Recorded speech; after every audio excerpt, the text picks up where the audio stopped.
గజం భూమి కేవలం 5,000 రూపాయలతో 135 గజాల డిటిసిపి అండ్ రేరా ఫ్లాట్ కేవలం 7 లక్షలు మాత్రమే. సార్ నమస్తే సార్ చారీ గారు. నమస్తే అండి సార్ చారీ గారు, ఇవాళ రోజుల్లో చాలా చిన్న వయసుకి ఉద్యోగాలు వచ్చేస్తున్నాయి.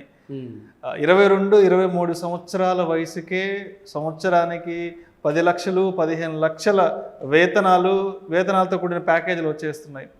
అయితే వీళ్ళల్లో చాలామంది ఫైనాన్షియల్ ప్లానింగ్ అనేది ప్రాపర్గా చేసుకుంటున్నారు. బట్ మరికొంతమంది ఏమో సరైన గైడెన్స్ లేక, సరైన అసిస్టెన్స్ లేక ఆ వచ్చే శాలరీ ఏదైతే ఉంటుందో దాన్ని వెచ్చలవిడికి ఖర్చు పెట్టేస్తూ ఇలా ముందుకెళ్ళిపోతున్నారు. అయితే చిన్న వయసుకే మంచి శాలరీస్ వస్తున్నాయి కాబట్టి మనకొచ్చే జీతంలో ఎంత పర్సంటేజ్ ఆఫ్ అమౌంట్ని పక్కన తీసి పెట్టుకొని ఏ ఏజ్ ప్రకారం మనము సేవింగ్స్ని, ఇన్వెస్ట్మెంట్స్ని ప్లాన్ చేసుకోవాలి అంటారు? వెరీ నైస్ క్వశ్చన్ అండి. ఎందుకంటే ఇది కొంతమంది ఒక 40 ఇయర్స్కి వచ్చిన వాళ్ళు యాక్చువల్గా వాళ్ళు 15 ఇయర్స్ నుంచి వర్క్ చేస్తున్నారు, 25 నుంచి 40 వరకు వర్క్ చేశారు. వాళ్ళ దగ్గర ఆ లాస్ట్ 15 ఇయర్స్లో ఎక్కువ డబ్బు ఉండేది, కానీ వాళ్ళు ఇన్వెస్ట్ చేయక, వాళ్ళకి రైట్ ప్రాపర్ గైడెన్స్ లేక, వాళ్ళైనా సరే కనీసం నెక్స్ట్ 30 ఇయర్స్లో ఏం చేయాలనే ప్లానింగ్ చేయక ఆ లాస్ట్ 15 ఇయర్స్ కొన్ని మంచి ప్రోడక్ట్సే కానీ వాళ్ళకి సెట్ అవ్వవు. అలాంటి ప్రోడక్ట్లో ఇన్వెస్ట్ చేసేసి అరే నేను ఈ ప్రోడక్ట్లో తప్పు చేశాను అని ఇన్వెస్ట్మెంట్ చేసిన వాళ్ళు ఉన్నారు. యాక్చువల్గా అంటే మీరు అడిగే క్వశ్చన్ ఏంటంటే ఏ వయసులో ఉన్నవారు ఎంత ఇన్వెస్ట్ చేయాలి, షార్ట్ అంటే తక్కువ ఏజ్ ఉన్నవాళ్ళు, ఎక్కువ ఏజ్ ఉన్నవాళ్ళు, 25లో ఉన్నవాళ్ళు, 30, 35, 40 ఏజ్ క్రైటీరియా. అయితే దీని మీద యాక్చువల్గా చాలా వీడియోస్ వచ్చాయి. 40లో ఉన్నవాళ్ళు ఇలా చేయాలి, 30లో ఉన్నవాళ్ళు. జనరల్గా దీనికంటూ ఒక సపరేట్ థంబ్ రూల్ ఉండదు. ఎందుకంటే జనరలైజ్డ్గా అయితే థంబ్ రూల్ ఉంది, వీళ్ళు ఇంత చేస్తే బాగుంటుంది, ఇంత చేస్తే బాగుంటుంది అని. బట్ డిఫరెన్స్ ఎక్కడ వస్తుంది అంటే పర్టికులర్ పీపుల్ దగ్గర వస్తుంది. నేను 2 సిచ్యువేషన్స్ని మీకు ఎగ్జాంపుల్గా చెప్తాను చూడండి. ఫర్ ఎగ్జాంపుల్, ఇప్పుడే మీరు అన్నట్టు జాబ్ స్టార్ట్ అయింది. ఓకే, జాబ్ స్టార్ట్ అవ్వగానే మీరు అన్నట్టు ₹1,00,000 శాలరీ వచ్చింది పర్ మంత్ అనుకోండి. వాళ్ళ సిచ్యువేషన్, వాళ్ళ ఫ్యామిలీ సిచ్యువేషన్ కనుక ఆల్రెడీ పేరెంట్స్ ఆస్తులు చాలా ఉన్నాయి, ఆయనకు ఆల్రెడీ కార్ ఉంది, ఇల్లు ఉంది. ఓకే, వాళ్ళు ఎలా ఆలోచిస్తారంటే నాకు ఇన్వెస్ట్మెంట్ చేయాల్సిన అవసరం లేదు. ఓకే, నాకు ఇన్వెస్ట్మెంట్ చేయాల్సిన అవసరం లేదు, నేను వస్తున్న శాలరీని నేను ఎంజాయ్ చేస్తాను, నేను కారు కొనుక్కుంటాను, ఇల్లు కొనుక్కుంటాను, నేను ఎంజాయ్ చేస్తాను, నాకు కావాల్సిన పని నేను చేసుకుంటాను అని అనుకోవచ్చు వాళ్ళు. లేదా నేను ఆల్రెడీ నాకు అంతా సెటిల్ అయింది కాబట్టి నేను ఇంకొంచెం అగ్రెసివ్గా ఇన్వెస్ట్ చేస్తాను కూడా అనుకోవచ్చు వాళ్ళు. ఓకే, వాళ్ళకి మనం ఎగ్జాక్ట్గా చెప్పలేము ఇంత పర్సంటేజ్ ఆఫ్ మనీ మీరు సేవ్ చేయాలి, ఎందుకంటే వాళ్ళ గోల్స్ అన్నీ ఫుల్ఫిల్ అయిపోయి ఉన్నాయి. సో మనకి ఇంత పర్సంటేజ్, మీకు మీ ఏజ్ 22, 23లోనే మీకు మంచి జాబ్ వచ్చిందండి, ₹1,00,000 శాలరీ వస్తుంది, మీకు కమిట్మెంట్స్ కూడా ఏం లేవు కదా, మీరు ఇన్వెస్ట్ చేయండి అని మనం పర్టికులర్గా మీరు ఇంత పర్సంటేజ్ చేయాలి అని మనం వాళ్ళకి చెప్పలేము. సో వాళ్ళ ఒపీనియన్ బట్టి ఉంటుంది, వాళ్ళు చేయాలి అనుకుంటే చేయాలి, లేదనుకుంటే వాళ్ళ ఇష్టం అది. కానీ కొన్ని సిచ్యువేషన్స్ ఉంటాయి ఖచ్చితంగా చేయాల్సిందే. ఫర్ ఎగ్జాంపుల్ సెకండ్ సిచ్యువేషన్ తీసుకుందాం. చాలా కష్టపడి లోన్లు తీసుకొని, ఓకే, అప్పుల్లోకి వెళ్ళి మరి చదివి ఇంజనీరింగ్ చేసి మంచి జాబ్ వచ్చిందనుకోండి సడన్గా. వీళ్ళ సిచ్యువేషన్ ఎలా ఉంటుంది అంటే వాళ్ళకి ఇంకా నెక్స్ట్ 3-4 ఇయర్స్ లోన్లు క్లియర్ చేసుకోవడంలో సరిపోతుంది. తర్వాత మళ్ళీ మ్యారేజ్, మళ్ళీ పిల్లలు, వీళ్ళ గోల్స్ ఇవన్నీ ఉంటాయి. సో వాళ్ళు ఓకే, ఈ గోల్స్ ఉంటాయి, 22 నుండి 50 మధ్యలో ఈ గోల్స్ కూడా ఉంటాయి.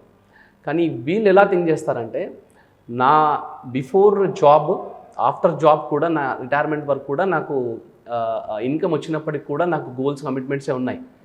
బట్ నా రిటైర్మెంట్కి వచ్చేసరికి మాత్రం నేను 100% లగ్జరీగా బతకాలనుకుంటున్నాను.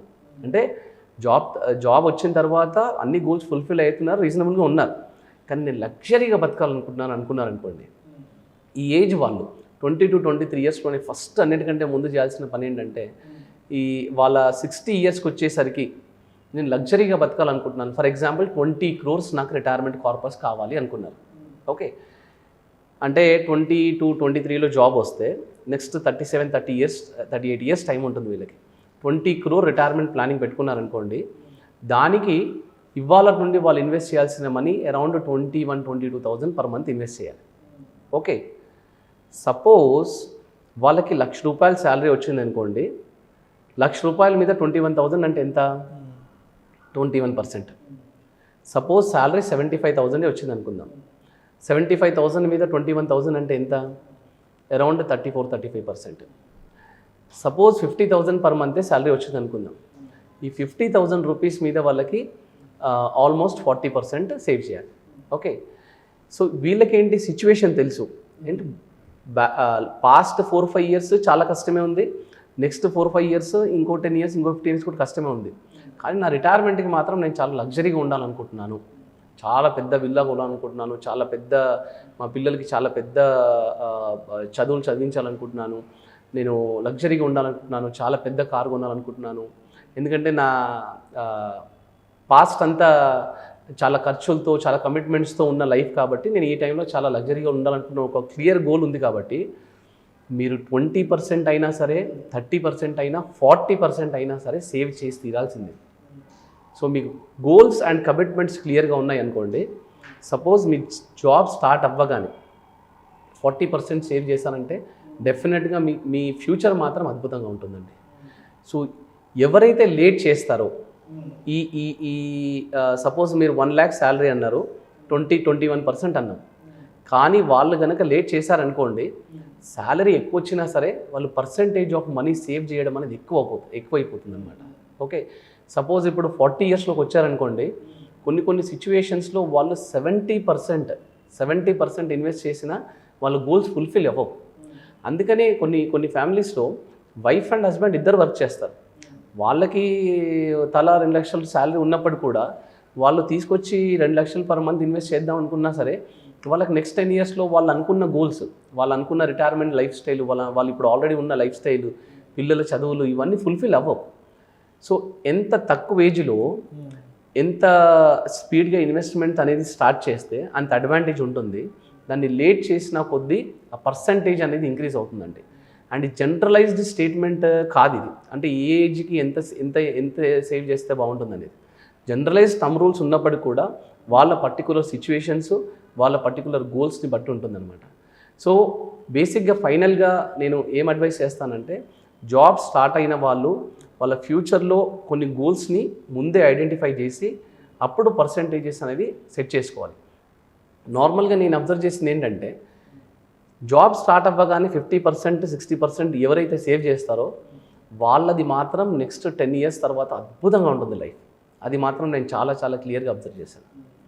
సో పర్సంటేజ్ లాగా ఇంతే పర్సంటేజ్ అనేది నంబర్ లాగా ఫాలో అవ్వకుండా, డిపెండ్స్ అపాన్ దేర్ గోల్, వాళ్ళ రిక్వైర్మెంట్ బట్టి ప్లాన్ చేసుకుంటూ ఉండాలి. అది ప్లస్ వాళ్ళు తక్కువ ఏజ్లోనే ఎక్కువ సేవింగ్స్ పెట్టుకున్న వాళ్ళది మాత్రం ఫ్యూచర్ చాలా అద్భుతంగా ఉంటుంది. ఎందుకంటే తక్కువ ఏజ్ ఉన్నప్పుడు అంటే రిటైర్మెంట్కి టెన్యూర్ ఎక్కువ ఉంటుంది కాబట్టి. ఎగ్జాక్ట్లీ. సో సిఏజిఆర్ అనేది కరెక్ట్గా వర్కౌట్ అవుతుంది ఎక్కువ టెన్యూర్లో. ఎగ్జాక్ట్. 25-30 ఇయర్స్ అంటే కాంపౌండింగ్ ఫామ్లో కాంపౌండింగ్ ఎక్కువ ఉంటుంది. అదే ఒక 40-45 అంటే ఇంకా 15-20 ఇయర్స్ రిటైర్ అయిపోతారు కాబట్టి టెన్యూర్ తక్కువ ఉంది కాబట్టి రిటర్న్స్ కూడా దానికి తగ్గట్టుగా ఉంటాయి. రిటర్న్స్ ఇంపార్టెంట్ కాదు ఇక్కడ, కాంపౌండింగ్ ఎఫెక్ట్ ఫార్ములా ఏంటంటే టెన్యూర్ మీద డిపెండ్ అయి ఉంటుంది. అది టెన్యూర్ ఎక్కువ ఉంటే మనకి ఎక్కువ రిటర్న్స్ వర్కౌట్ అవుతాయి. థ్యాంక్ యూ సో మచ్ చారి గారు. థ్యాంక్స్ అండి. చిన్న వయసుకి ఉద్యోగాలు వచ్చి లైఫ్లో సెటిల్ అవుతున్న వాళ్ళు సరైన విధంగా సరైన గైడెన్స్ ప్రకారం ఫినాన్షియల్ ప్లానింగ్ అనేది ఎలా చేసుకోవాలనే అంశం గురించి చక్కగా మీ విశ్లేషణ తెలియజేశారు. అండ్ ఈ వీడియో చాలామంది ప్రేక్షకులకి బాగా నచ్చుతుంది. ఎందుకంటే చాలామంది పిల్లలు చిన్న వయసుకే ఉద్యోగాలు వస్తున్నాయి, సంపాదిస్తున్నారు, బట్ అదే చిన్న వయసులోని చాలా పెద్ద పెద్ద ఫినాన్షియల్ కమిట్మెంట్స్ తీసేసుకుంటున్నారు, డబ్బుని ఖర్చు పెట్టేస్తున్నారు. సో అటువంటి వాళ్ళ కోసం ఈ వీడియో చాలా బాగా ఉపయోగపడుతుందని ఆశిస్తున్నాను. Thank you so much sir. Thanks అండి. నమస్తే.